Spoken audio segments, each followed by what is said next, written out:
what's up everybody? Welcome to another episode on the show Built with VAs. I'm your host Valentina Brega, and my guest today is Kristen Thompson, who is a real estate agent and a real estate investor. And I want to hear more about her real estate journey, why she got into real estate, and how it has helped her bring in the right person on board.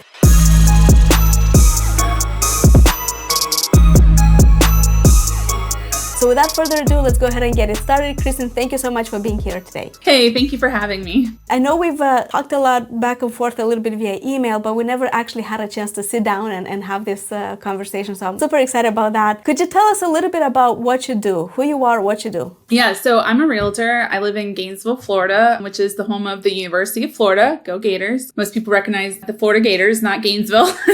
And I've been a realtor since 2012. We started investing in 2020, buying houses and rehabbing them and then selling them. A lot of people call it flipping, but my husband would be a little annoyed with me. He would be like, no, it's rehabbing. We don't flip. So that's what we do. That's the gist of it. Is your husband in real estate as well? Are both of you doing this full time? Yeah, so we both have this as our full-time careers. He had owned another small business that we operated, and I convinced him to let that one go and to join me full-time in real estate in 2019. So we both worked together. And you started, when did you say, 2012? Yeah, I got my license in 2012, and I took the plunge to go become a full-time realtor in 2014. Okay. And what were you doing before real estate? So I worked in the cardiac cath lab. You would come and see me if you had a heart attack, you needed a pacemaker, that kind of stuff, anything to do with the heart, invasive style stuff. So that's what I did. I loved the job, but it just didn't have the schedule freedom and flexibility that having a family and having a life, you need. I was living to work and not the other way around. I was just always working and not enjoying life. Is this why you switched to real estate? You were looking for more time freedom, for more flexibility in your schedule? Yeah, so we had our first baby in 2013, and she was born on December 5th. We got a huge surprise that she had a genetic condition called trisomy 18. And when I asked the doctor, I was like, what is this? He said, well, it means that she has 1 week to 1 year to live. And I was like, what? Are you serious? So, the first 3 to 4 months was a huge shock. Lots of doctor's appointments, she had 2 surgeries in that first 3 to 4 months. And I extended my maternity leave and I went back for a few months and I quickly said, I can't do this. I want to be with my baby. I don't know how long she's going to be here. So finally that November, I decided to leave and take the leap of faith and become a full-time realtor. And I remember telling my coworkers, it was funny because I was like, I would never be a full-time realtor. I just couldn't trust the income and that it would be too inconsistent and all these things. And then, the right life push came and just shoved me off of that cliff. And they said, you're going to sink or swim. And I think that was the push that we needed to step out of that employee mentality and become an entrepreneur, that kind of mindset. And we needed that push from our special needs daughter to get that. So it was liberating. And at the time it was scary, but, we gave it to God and it's been amazing. We're almost at 10 years now. So next year will be 10 years that we've been doing this.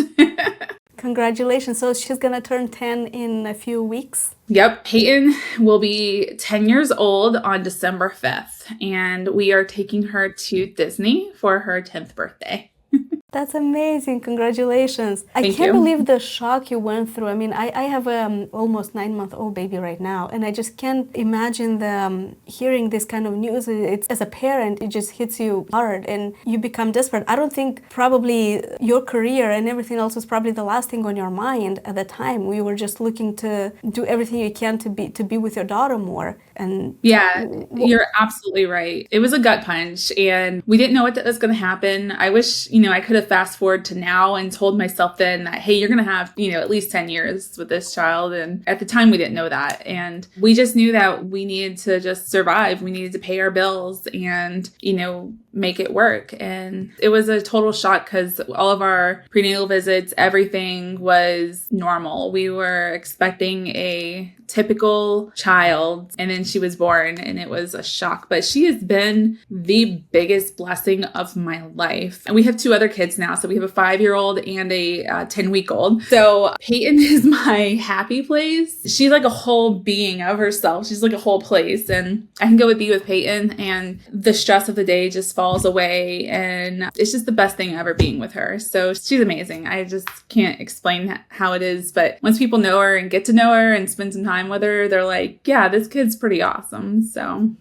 is she interested in real estate? Does she show interest in what you do as well? Well, developmentally, Peyton's really young. So she's definitely not 10 developmentally. She's got her own way of doing things. So she's got a lot of medical issues and a lot of developmental delays. So I understand. So you had to change jobs to be with the family more, and you looked into real estate. This was a huge jump for you because you had no idea whether this is going to work or not. And how has it been at the beginning? Were you working on a license? Did you have your license back then? Or was that the time when you said, I need a career change and let me get into real estate? Yeah, so I thankfully had already gotten my license in 2012. So about a year and a half before she was born. And I had been kind of like playing around. I was going to have real estate as a hobby career because I had just finished my bachelor's degree and I was bored. So I was like, oh, let's go get a real estate license. And so I don't know exactly how I even landed on getting a real estate license. Somehow I got interested in it and it was just random. And I feel like God was putting me in all the places that I needed to be. And I remember there was several job opportunities within my career that I had trained for, which was in healthcare, that I had sought and like really, really pushed hard to get. And I didn't get them. And I was devastated. And looking back, not getting those jobs were the best thing that happened because it would have put us further away from a major medical center. Like right now we live in Gainesville, which it has the Shands Hospital, which is associated with the University of Florida. It's a world-renowned hospital. People come from all over the world, all over the country to go to this hospital and get care. And it's literally 5 minutes up the road from us. So we are exactly where we needed to be. And I just say, I think God put us in all the places that we needed to be the whole time. All those doors shutting were for a reason. And, once we took that leap, I had like a few customers that were kind of working with me. But once I decided to go all in on real estate, I was able to work from home. I was able to still be with Peyton. Thankfully, we had a good support system with my husband and my mom and some other family members, my husband's family, that we were able to make this work. So if I had to meet a customer, I could just leave her,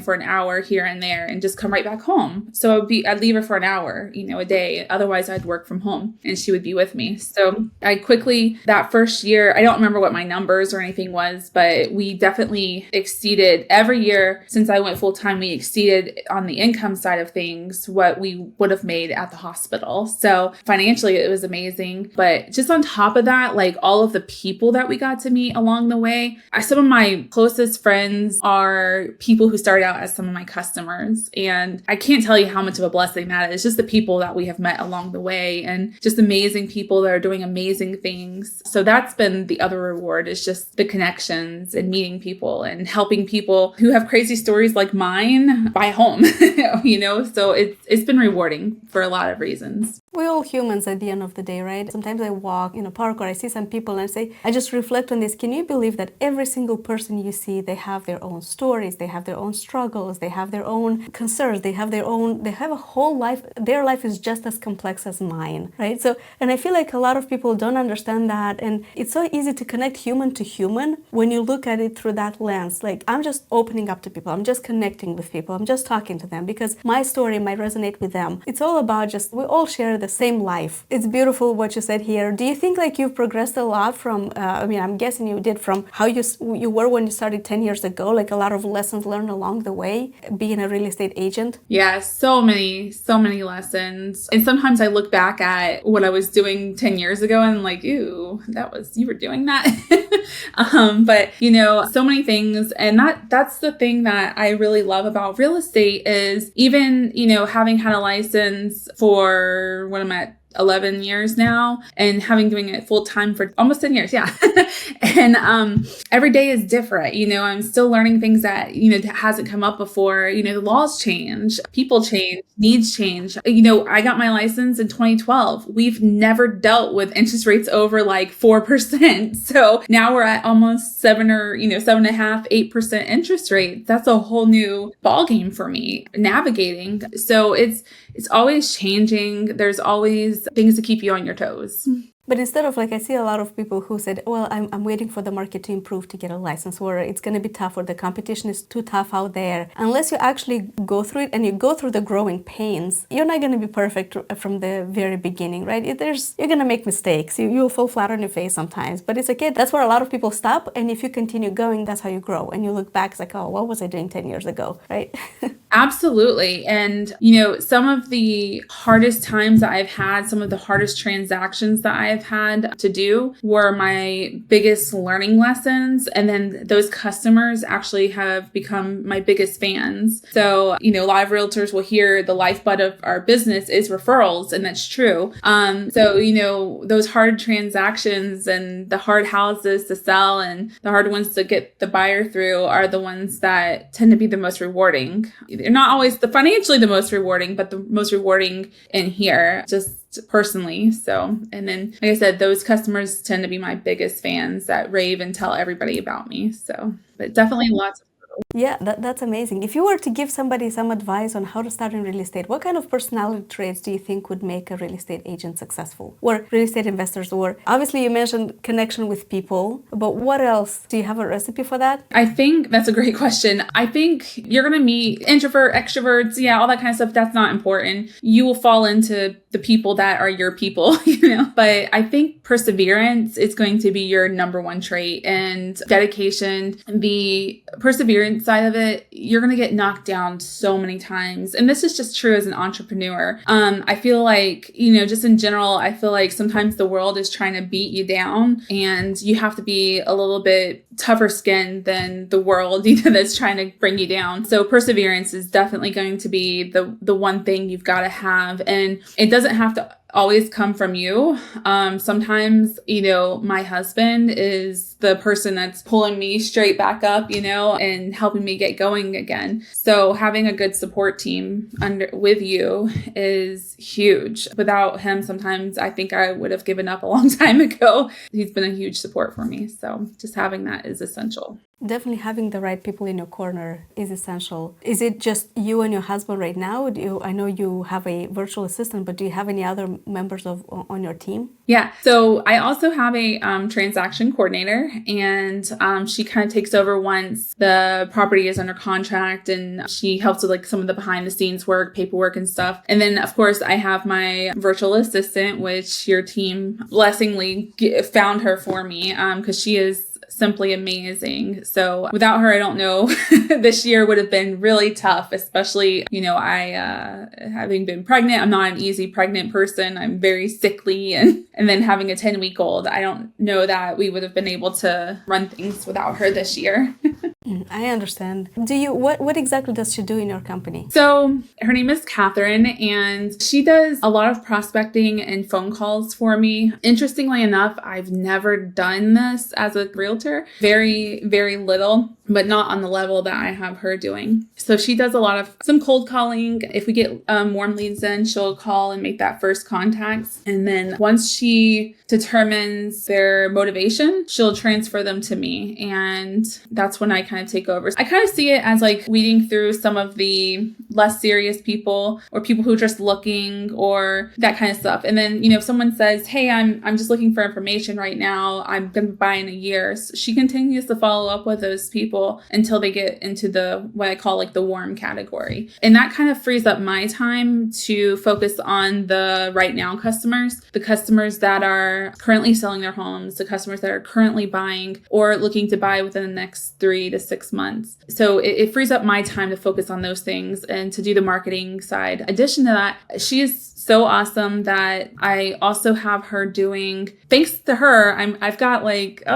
I just put new ones. So I think it's 9 listings right now. And it's a lot. Yeah, it's amazing. And so we get showings. So I have her following up with other realtors to get feedback for the showings, because sometimes that can be a little daunting trying to call these agents who don't want to answer you. And so she's my persistent person that's constantly knocking on that door saying, hey, give me that feedback. So that's amazing. In addition to that, when I first interviewed Catherine, I asked her what her goals were, and she wanted to grow with the company. And I kept that in mind, because as she gets proficient at certain tasks, I like to add more tasks for her. And it's not to overburden her or anything like that, but she wants to learn. So she wants to do more stuff in the business and be a part of the team, which she is. So I'm teaching her some of the marketing side of things and other aspects of the business as she learns. This is absolutely amazing. You mentioned earlier that you were not doing like you said, that she's calling people. You were not doing this before you had her. Was that her experience from her previous job, or were you like, hey, let's try this new approach? And she said, I'm all for it. How did that happen?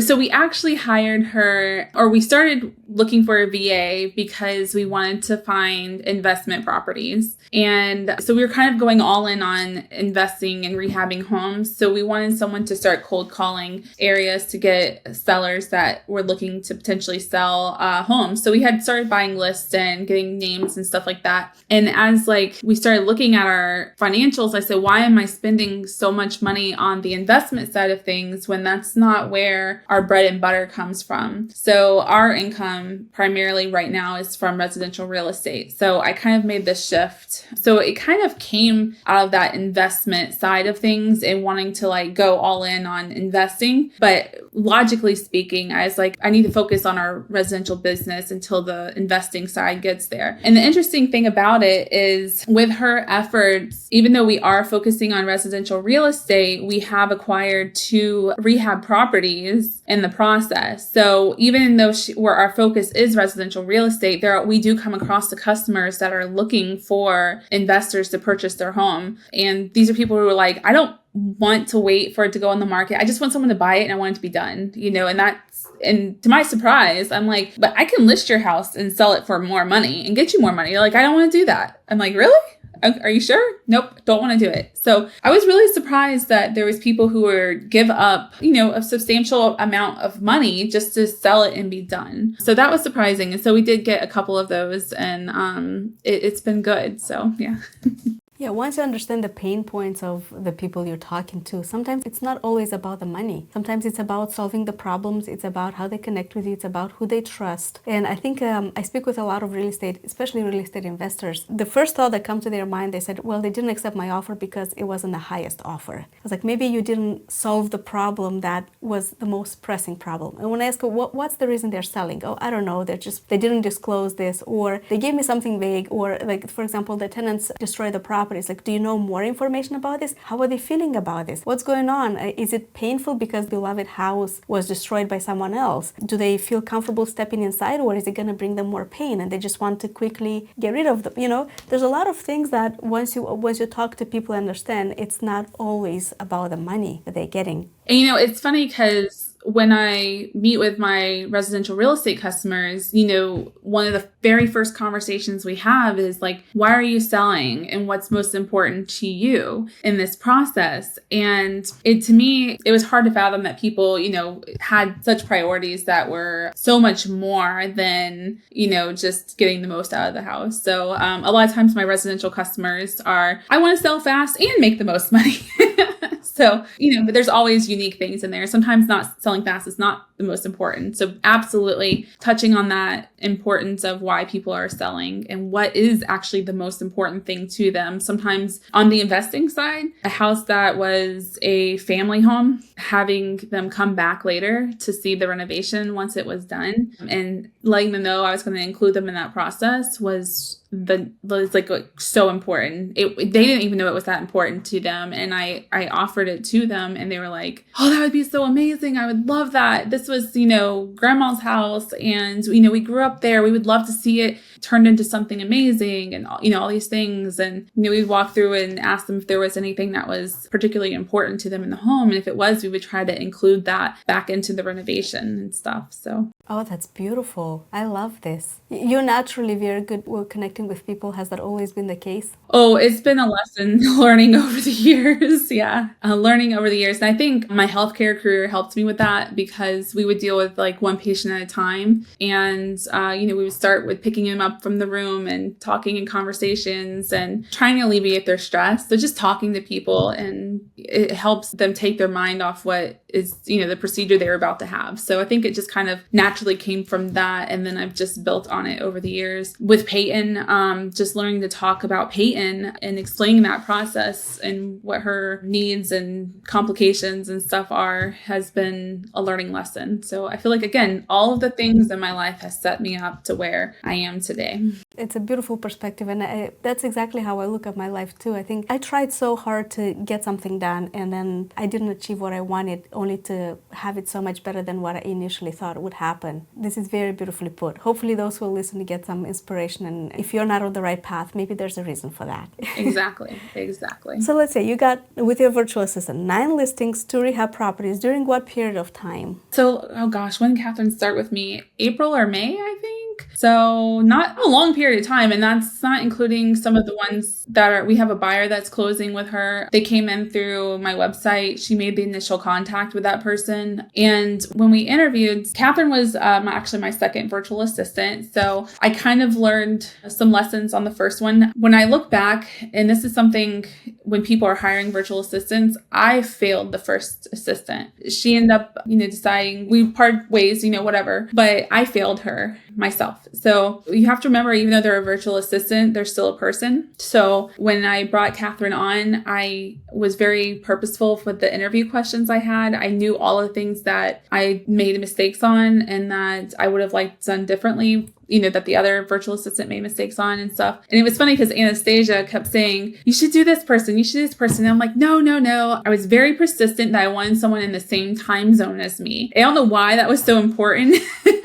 But my first virtual assistant was from Jamaica, and I just thought that worked out really well. And I guess Catherine's from the Philippines, so I felt bad that people were going to have to work overnight, I guess. So I didn't want to do that to someone like, oh, you have to work nighttime hours. That would be terrible. But she loves it. So anyways, I totally forgot the question and where we were going, but where I was going with that. But yeah, so the question, actually, I'm really curious to see, you said you made some mistakes with the first assistant. What kind of mistakes do you feel you made? How did you fail her? That's what you said. And yeah, I think that would be really good for everyone to know. I didn't give her enough guidance for what I wanted to have done. She had a lot of experience with other companies, but I had to take on that role of saying, hey, this is my company and I'm in charge of it and I'm her employer. And I just didn't give her enough guidance. I kind of just let her, go off and do her own thing. And that might be okay, once they've been with the company for a year or so. I wasn't following up with her. I wasn't checking in with her enough and just doing those things. I didn't have systems in place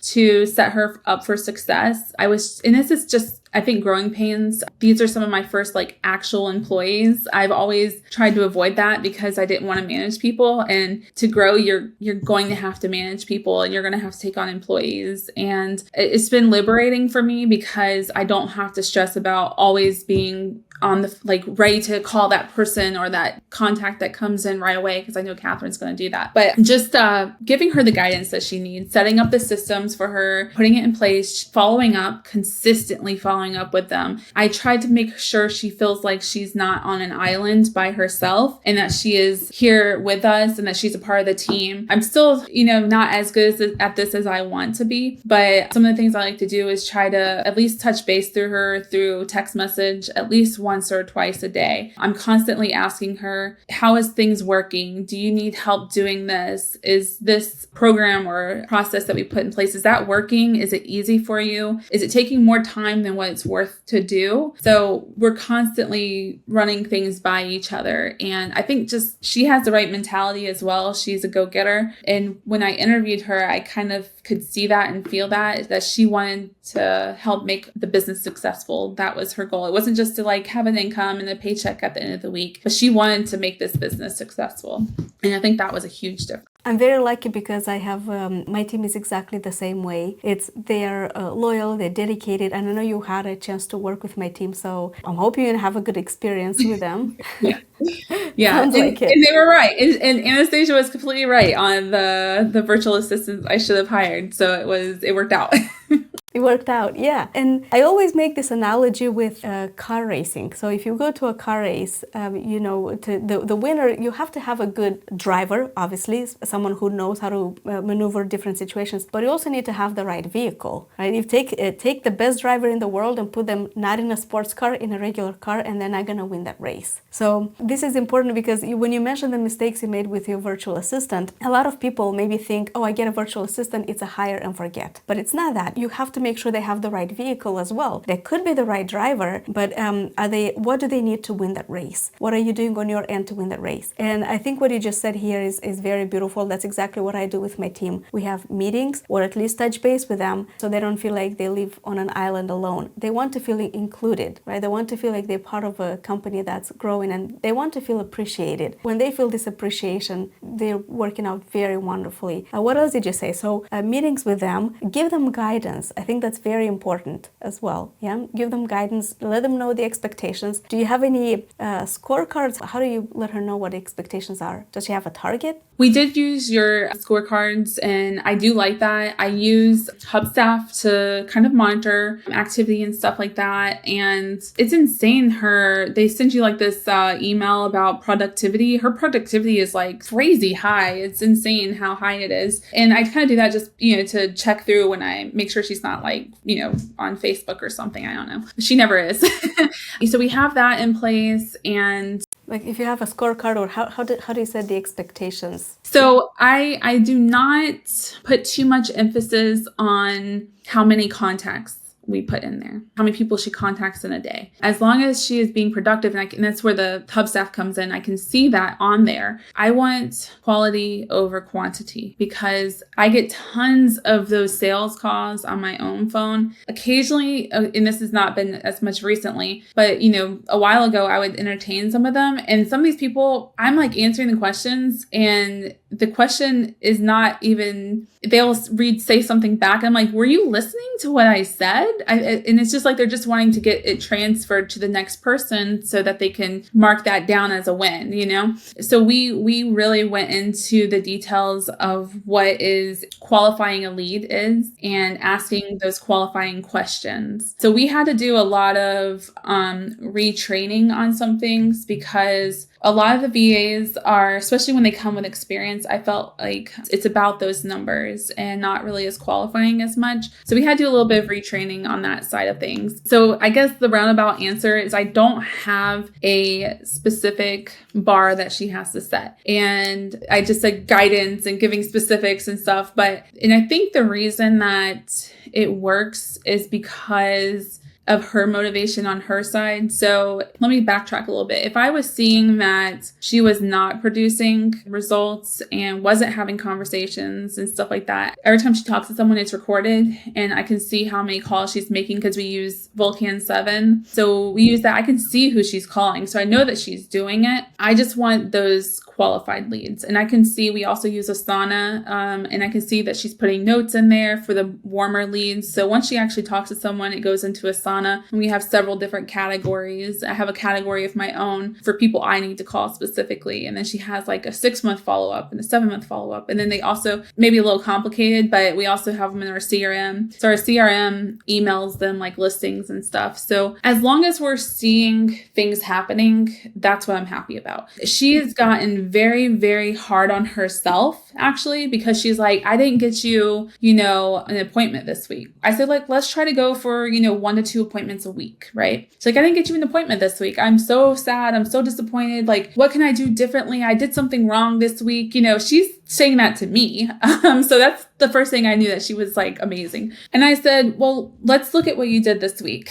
And I see we put like 10 new people in the CRM and they're just getting listings, right? A search results. And then I have like, 3 or 4 new people on Asana in the 6-month follow-up. I'm like, yeah, I didn't get no appointments, but we have 15 new people in our pipeline. Those are going to be appointments down the road. So you have to think that it's not all about right now business, right now appointments, but our pipeline is crazy full from the work that she's doing. And again, that mentality of, I didn't get you an appointment this week. And I was like, it's okay, because that's not always going to happen. But you did add, all these other things that were important. So I know it's, again, a roundabout answer, but No, it's very good. I love the fact that she has ownership and critical thinking, and it sounds like so ownership. She owns it. She has that urgency, which I think is very important, because we have very strong core values in our company, and I don't know if you have yours defined too, but for us, for example, coachability is very important, and ownership is one of our core values. Before you point fingers at anyone, look at yourself. What could I have done to get you that appointment? And I love that she's coming to you and said, what else can I do to get you that appointment? I understand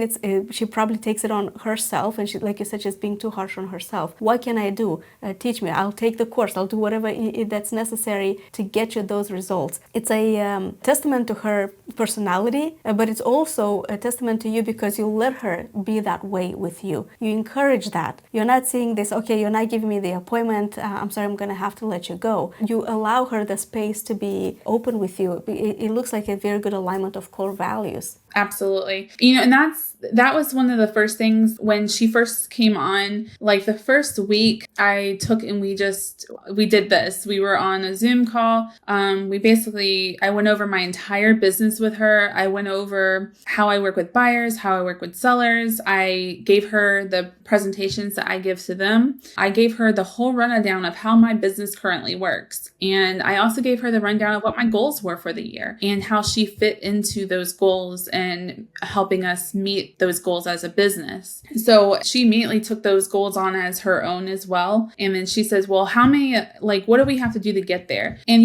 the thing that's interesting is she did not have this autonomy and this ability, I guess, at other companies that she worked with. And it just blows my mind here is I'm like, look at all these companies that she has worked for before who just had the most amazing employee and they blew it. They lost somebody amazing because they didn't give her the space to bring her creativity in there and then ask her the questions about like, hey, what do you want out of this? Not just like, hey, what can you do for me, but what can I also do for you? And I hate cold calling. That's why I hired someone to do it.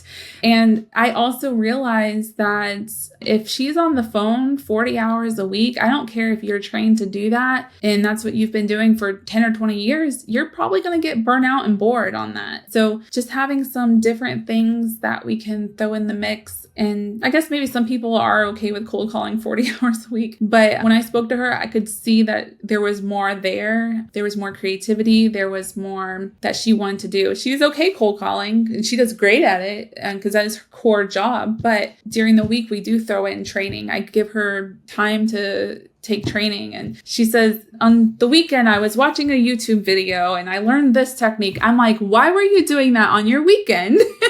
You need to do that on my time, okay? I give you so many hours of training each week. Use that for my time, not yours. I was like, you need to enjoy your weekend.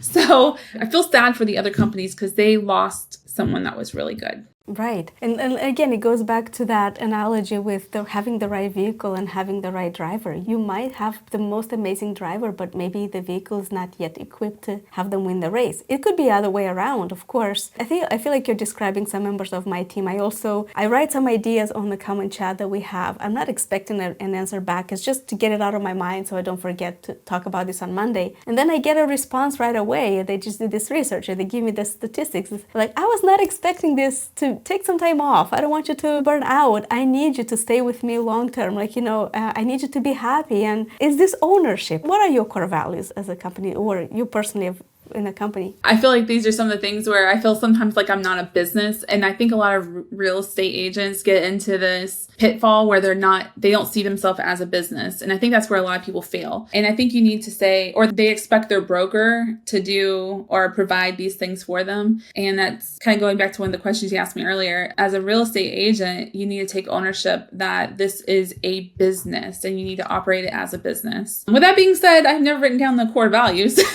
But one of the first things that when I met with Catherine, I told her is I said, it's not about us and it's not about you. It's about this customer that we're working with. And we say, what is the best thing for them? Sometimes it's not selling their house.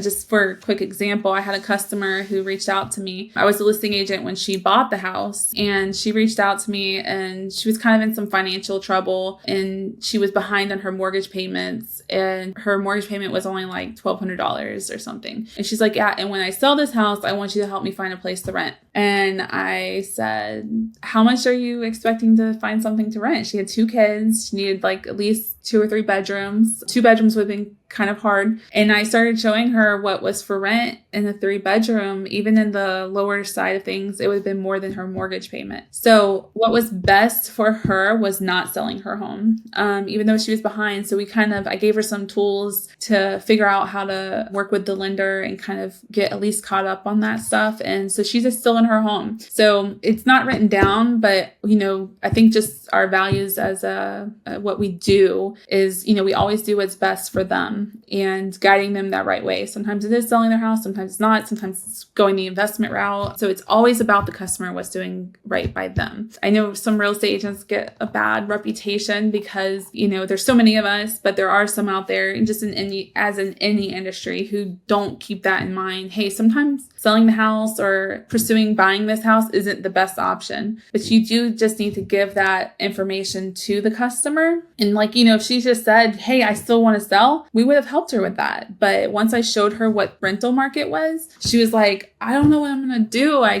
can't do this. So we worked it for her. So we come across stuff like that all the time. And sometimes, I feel like we're kicking ourselves in the leg or something because, we lose a lot of revenue because, hey, we did the right thing. But I'd rather do the right thing every day of the week over making money. That's important for us as well. You said it so beautifully, and I have the same mentality, the same approach, but you put it in a few words that speaks volumes. It's not about you, it's not about me, it's about the people we serve. And it's absolutely true. You're successful. Do you consider yourself a successful real estate agent? Yes, I do. I think so. From a side, I think you're very successful at what you do. And it's probably because you are being genuine about this. And if you really help people, you have probably referrals. I'm guessing. I'm not sure. I'm totally taking a guess here. But this trust, this being human pays off. And in a day right now, it's where everyone is so greedy and just get more money. Like, you stand out. A lot of people, you can read books about how to stand out, about how to be different, how to crush it in the real estate market. The answer is actually much simpler. Work with people, build relationships, be genuine about helping them out, and it'll come back to you tenfold. Absolutely, 100%. Yeah. So before you had this virtual assistant on board, Catherine, what were your limiting beliefs, or what was your thinking about working with someone from overseas? I was concerned about accents and being annoying. I didn't want to be another one of those companies that was calling and you're getting 1 million of the cold calls every day. I didn't want to be that. And that was one of my things I did not want to be. Part of the reason I had that about cold calling myself is because I didn't want to be the annoying person. And obviously accents, I know this is terrible to say this and I feel really bad even saying it, but if I answer the phone and I hear certain things, I know that's a telemarketer. I'm hanging up. So I know it's really bad to say it, but it's also very true. It is what it is. Yeah. I also, part of me felt bad at the lower wages. So I felt bad hey, I'm paying this person a lot less. But I also at the time, growing a business and taking that leap of faith to have an employee, also can't afford to pay the US wages either. So it was a balance between just morally feeling good about it. So, but one of the first things I did was looked at what a living wage was for people in the country that she was in. And then make sure that we're exceeding that. So just, make sure that that was important to me. But I think that was it. I just didn't want to be an annoying company. I didn't want to get that reputation. I was worried about accents. And I'm also, something I guess I haven't even wildly said is like, hey, my virtual assistant is from a different country and she is living in the Philippines. I don't broadcast that. So I still feel like there's potentially some stigma around having a virtual assistant in a different country rather than hiring in the US. But with that being said, just like us, I was nervous about hiring because I am taking on this person and I'm taking on the responsibility for their family and all these things. So I have to make sure I'm going to be successful so that we can, pay their wages, so there was a lot of like weight on my shoulders taking on that first employee. And one of the things that I had to remind myself is that when you take on an employee, they should be generating enough income and revenue to cover their salary. If they're not, or if they're not freeing enough time of your time up to go and generate more revenue, do you really need the employee? So that was kind of a mindset shift for me with some of the limiting beliefs, because I felt like I had to go and work more and work harder to make sure that we were bringing in enough money to cover that employee. So. Absolutely. And you're right about when you say about the accents, telemarketing. I hear that all the time. So in fact, when we look for people, one of the aspects we're looking at is having a minimal to no accent. I have an accent as well. I mean, I'm not from here originally, right? I moved to the States in 2018, so 5 years ago. And but a lot of the times what I found from my experience, it's not what you say, it's how you say it. Again, it's how you connect with people, how much they trust you. And that Catherine, her English is phenomenal. Amazing. Right? Amazing. Yeah, her English is so good. And so, that's one thing we're looking at, minimal to no accents when we hire. And about telemarketing, we have a training program for people who are doing cold calling and phone sales. And probably one of the main things that we talk about all the time is like, do not sound like a telemarketer. And it's not just the accent, it's also what you say. When you answer the phone and you say, hi, good afternoon, good morning, that's not typically what people say here in the States. Little things, little subtleties that make you maybe not trust that person. And I know you said like, hey, I don't feel good saying this. I get it. But the reality is that a lot of people here in the United States are scammed. And it gives a couple of telemarketers give a bad name to everyone else. Unfortunately, it happens, people are scammed, and it's natural to have your guard up a little bit. So if you're doing cold calling, it's important to present yourself well, to establish yourself as an expert, to build that credibility. It's not so much about the accent, it's about disarming people and letting them know it's okay to trust me because I have your best interest at heart. So when you do that, that's where the magic happens. And if you are to have an accent, I think the US is probably the best place in the world to have it because it's such a melting pot. And it really is. It really is. So it's not about how you sound, it's about what you say, and it's about how you convey that level of trust. But I completely understand what you mean. In the back of people's minds, like, I don't want to sound like a telemarketer. I don't want people to have that association that they may not trust us. Absolutely. And that was one of the things that I worked with Catherine on is we had talked about scripts and stuff with, we were working with like fired homeowners and for sale by owners, these kind of categories. And they're getting tons of phone calls already from a bunch of other people. But focusing on or having a script is a guideline. You do not want to be like, and what is your name? And why are you selling the house? And, as like, if you're trying to read off of that script and go one question by another, first, you're going to sound like you're interrogating them. And the other thing is you're not going to sound natural, or it's not going to sound real.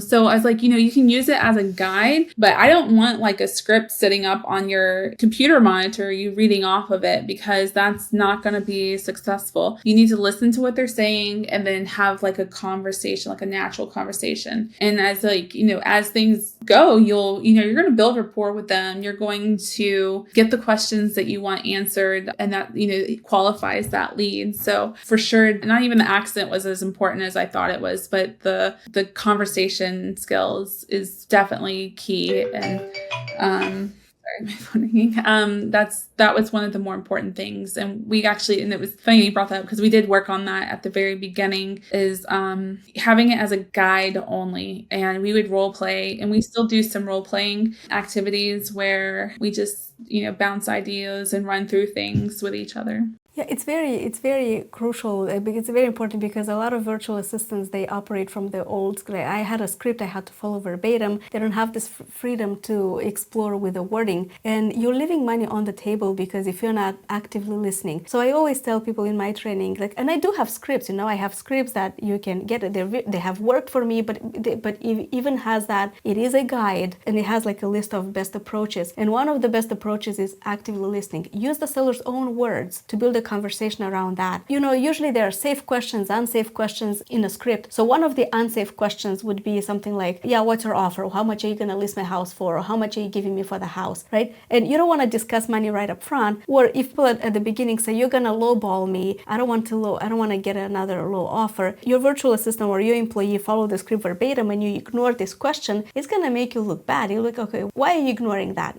That's exactly what you're going to do. Instead, use those words, leverage those words, something like, hey, when you say lowball, it sounds like you spoke with some companies who are not very good. I mean, out of curiosity, what were they giving you? What is lowball to you? And then you just start this conversation, you're not ignoring them, and they're telling you what their pain points are, and you're like, oh, that kind of seems low. What were you hoping to get? And you just develop this natural conversation around a topic that I can't tell you how many times we had conversations like that with sellers. And that's what I'm trying to say in the training. Forget about the script. Just connect. Imagine you have a friend of yours or a relative of yours, and they come to you and they say, hey, that apartment or that house I bought 2 years ago, I'm going to have to sell it. It's completely trashed. You wouldn't ask, oh, okay, how old is the roof? That's not a question. You would be like, what do you mean it's completely trashed? Didn't you put a ton of money into that house? What happened?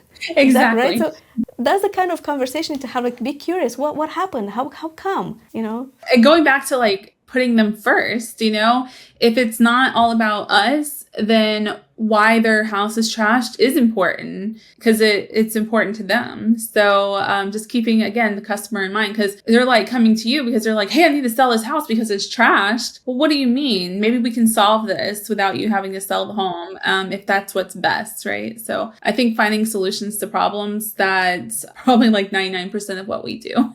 That's amazing. So right now there's the three of you, your husband and four, right? Virtual assistant and a transaction coordinator. Yes. 4 people. Okay. What's next from here? Oh, I feel like we have 3 mascots too, which are my kids. Oh, that's so cool. I love this. So what's next from here? What do you see taking the company in 1 year, in 2 years from now? Having a 10-week-old, I'm just I'm thinking, tomorrow. So one of the big things with me is my business has been consistent, but not growing. So we've been somewhere between 7 and 8 million in sales for several years now. And I'm happy with that.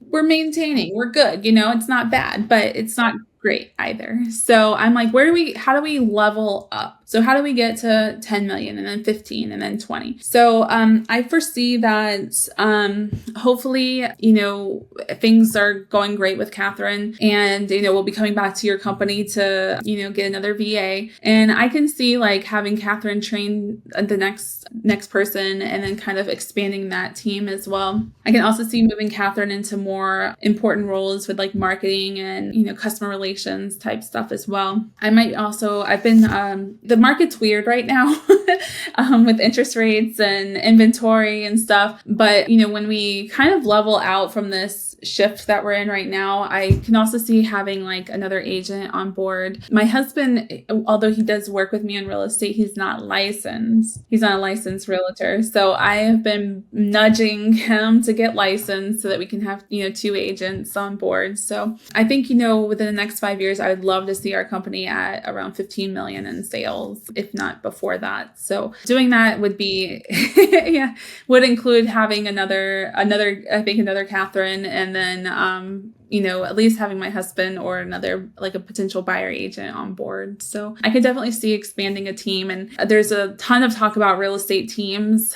And again, I get apprehensive because as soon as you take on that team member, that realtor, I'm also I got to provide for them, we got to what are we going to offer them that's, going to keep them here and not, wanting to go on their own or join a different team. What are you offering them? So you get into into that self-limiting belief again. So I feel like every time I get here, once I jump over that hurdle, I find that it's not as bad as I envisioned it. So hopefully by next year, we'll have at least another agent, and then hopefully potentially another VA. That's amazing. I'm so happy to see that, and I'm so happy about your success and the way you see things, the way you're building this business. It's been such an amazing conversation. One more quick question just on the top of my head. You mentioned earlier, and this, I think a lot of the listeners will be curious about this as well. You mentioned earlier that you're sharing your goals with your virtual assistant as well. Do you also share the financial goals? Like, hey, this is what we're making. This is how much I want us to make in the next year. You share that information too? Absolutely, yes. And I say, okay, well, I broke it down, just like I know some of the coaching companies do this as well, and I'm sure I learned it along the way. Bill Allen says this all the time. I have no original ideas. It's just how you represent them, right? So anyways, I say, okay, if we want to make 10 million, all right, this is the average price point of our sales in our area. So how many houses do we have to sell to make this? And actually I say, okay, if the average is 400, let's drop that down to 350, because not every house is going to be 400. Let's just make it harder for ourselves. So we're going to do our average $50,000 less. So how many houses do we need to sell? Okay, so if we need to sell 30 homes this year to get to 10 million, that's, this many a month. Okay, how many appointments do we have to go on each month to get this many sales? So I break it down to all those numbers. And that's why when Catherine was very stressed out because she's like, we didn't get an appointment this week, she was so stressed out. I'm like, yeah, you forgot that you didn't get an appointment this week, but we had 3 last week. And, it doesn't have to be, consistent every week. It's 2 appointments. If you got 4 one week, that makes up for the none this week. So, and I think that's the real hardest part about real estate is things don't come like 2 every single week or, 2 closings a month. Historically, I will have 10 closings in July and none in October. So that's the challenging part about real estate. And I think that also is one of my goals, that having Catherine and having a support system in a VA and stuff like that is to actually get that consistency throughout the entire year, because that is probably one of the biggest hurdles and stressors about being a realtor, having those consistent sales every month. But I love it. Yeah, that's kind of where we're at with our goals. And I absolutely share. And I've been keeping her on track with where we were as far as like where we're at with meeting those goals. So I feel like a lot of people are afraid to share their financial goals or where they are financially because, well, what if the VA will think I make too much money and then they will want this and they will, But in reality, I find that you have a common goal, a common purpose, a common direction to go towards. And if anything, it makes you stronger. It makes you more goal-oriented. And they want to work for a successful company. They want to know that they have stability. I have one-on-ones with my team members and I talk to them, what is important to you? What are you looking for? And they say, I want stability. I want to make sure that I'm not looking for a job or that I work for someone who's not paying me. I want to see you grow because I like it here. I'm going to stay with you until I retire. I want to make sure that that I don't have to worry about this. So let's make this company successful. And we give bonuses and everybody win-win benefits. So that's amazing. That was one of the things. We had Catherine got a bonus that she wasn't expecting, and it was her first bonus she's ever had. So first off, that made me feel really good. But she was like, I wasn't involved with that. I'm like, but you're a part of this team. And she goes, but I'm getting I wasn't involved in that. And I'm like, are you on the team? She said, yeah. I'm like, okay, then you were involved. So I think that made her, I think she wasn't involved. She had nothing to do with that one. I think that just made her feel like really, really good because I think that was one of the first things. She's like, hey, this is a team effort. Yeah. And I think we've given her 2 raises. And like I said, she started with us in like April or May. We've already given her 2 raises and we do have a bonus structure that is pretty liberal. And, at this point, my goal is to make her happy because I sure as heck don't want her leaving. If she leaves, then I have to train somebody else. I have to find somebody else. And then I have to go through the growing pains of whether or not they're going to be as good as she is. I don't want to do that. I want to keep her happy. She's amazing. I'm good with that. and she wants to see our business successful. So yeah, you got to keep the good people you have, you got to keep them happy and you better find out what their goals are too. And I think that, having having that conversation when we first interviewed was doing other things and learning more aspects of the business was important to her. And and just asking how are things going. And I wrote a listing agreement with a seller that she had brought in. And the first thing I did is I called her and I was like, we did it. We got this one. And I was like, congratulating her and, applauding her. It wasn't nothing financial I gave her. I just, I said, thank you. I was like, this is amazing. Look what you did. Like, you brought this seller in, and actually it was seller and buyer that around the same time period. You brought them in, you gave them to me, handed it off, and then we, worked it together. You followed up with them and I followed up with them, and then we got them to sign the contract. So it was amazing. So it just worked all beautifully, and just calling her and saying, whoa, we did this. It was awesome. She was so happy about that. Just making her a part of the team. I love it. I love it so much. I could talk about this all day. I know you have a 10-week-old. I have a 9-month-old who also it's amazing what you can do as a mom to such a small kid, and I know they take a lot of your attention as well, and you're crushing it in everything, and I'm so happy for your success, and it's been such an amazing chat, and I want to thank you for finding the time. I know it's difficult to find the time, but I want to thank you for this, and I truly enjoyed. I got a lot of golden nuggets for myself, and I hope the listeners got a lot of good information from here as well. Thank you for sharing your success and what works for you. I appreciate it. Thank you, and thank you for having me, and it was a great talk. I enjoyed it. Thank you so much. Bye.